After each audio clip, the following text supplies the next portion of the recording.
I was like, I know what you're doing, and I don't like it. But I bet you played some rowdy shows, man. You ever been punched in the face? Not at a show, but I've been hit in the face with some bottles and Zen cans and everything else. But Whose idea was don't need a ticket to your show?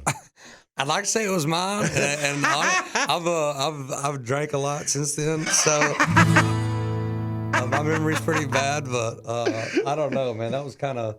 I think it was actually a joke. We'd said something about it and just be like, we don't need a ticket to your show, and kind of laughed about it. And then after we were like, you know what, it works pretty cool, and it's something that you're not expecting with a song like that, But it kind of give it that little flair that it needed in the hook. So 2 or 3 years ago, she signed under Columbia in New York as well. So Ron Perry signed her, and then we kind of linked up and we wrote a couple times. And then we've been wanting to work with each other. So this was just one of those things. I sent it to her, and she dug the song, and it was just really cool. We wanted to work together. So Or that haven't gone to radio.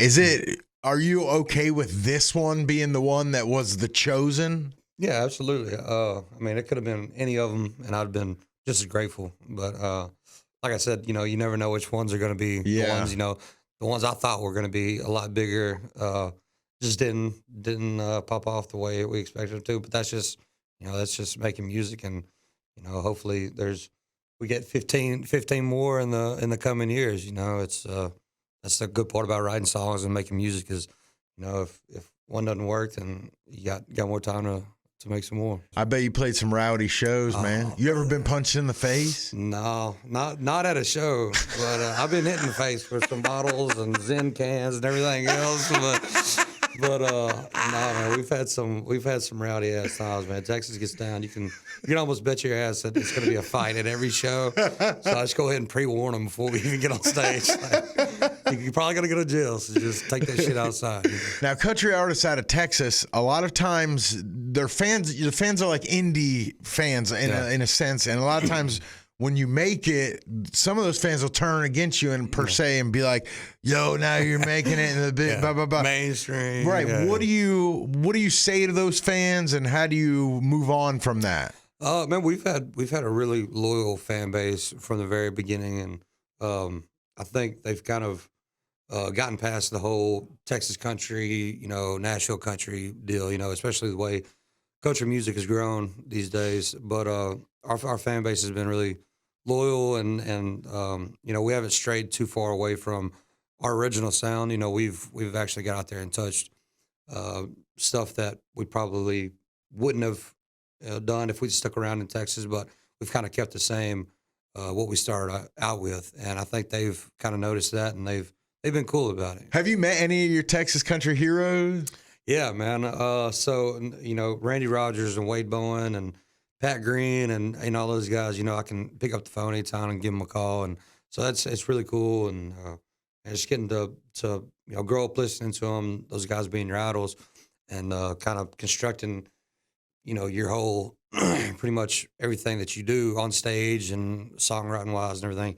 Getting to know them and them becoming friends is really, really cool deal, man. They say not to beat your heroes, but with them it's been awesome. Right. Okay. What's life on the road like with Koe Wetzel, man? Like, what are you after the shows? I mean, how has the rowdiness come down? Man, honestly, last year's tour, the El Paso tour last year was insanity. Like it was, at the end of that tour, I think we were all ready to go home, and I can't believe that we survived it. Nobody died. And then this year, the Damn Near Normal tour, it was actually a lot more chill. We were laid back. They were trying to kind of slow me down a little bit. So after the show, they would take me directly to the bus, and we'd have a police escort after every show, because they knew if we stuck around for 2 or 3 for bus call, then my ass would be out the bar all night or going to parties or whatever. So they started. I was like, I know what you're doing, and I don't like it. But at the same time, I think this tour is probably one of the best sounding tours that I've had in a while. But I'm getting older, so maybe it's time for me to slow it down. Okay, well, back in the younger days, whose tour was the rowdiest that you were on? Man, I don't know.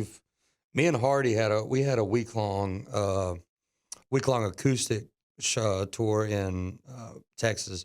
That some bitch was rowdy, dude. And I think he finished out the weekend full band show, and I woke up with a broken shoulder and all kind. I mean, I was all over the place, dude, man. And I think we wake up every day about 2:00 and just kind of nurse the hangover, and then about an hour before the show, we'd hammer it down again and get back after it.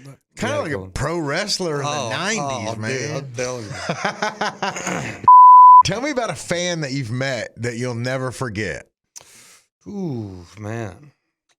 Actually, this dude in Glasgow, overseas, he shows up like, hey, man, nice to meet you. You know, can I buy you a beer? I was like, you know what? I'll buy you a beer.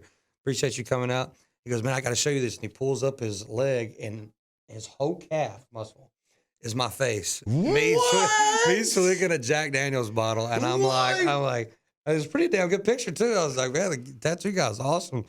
Yeah, he made me look pretty good. But yeah, his whole leg was just me drinking a Jack bottle. I was like, man, that's awesome. I signed it, and I think he went and got it tattooed after the show. So how does that feel? Like, dude, I don't know. I wasn't expecting it either. I was just kind of like, do you ever think about that out a little bit daily? Like, hey, does it ever cross your mind? Like, man, I got to keep going, man. There's a dude somewhere in Glasgow with my face on his leg. That's what I'm saying. Can't let these people down. Jesus, yeah.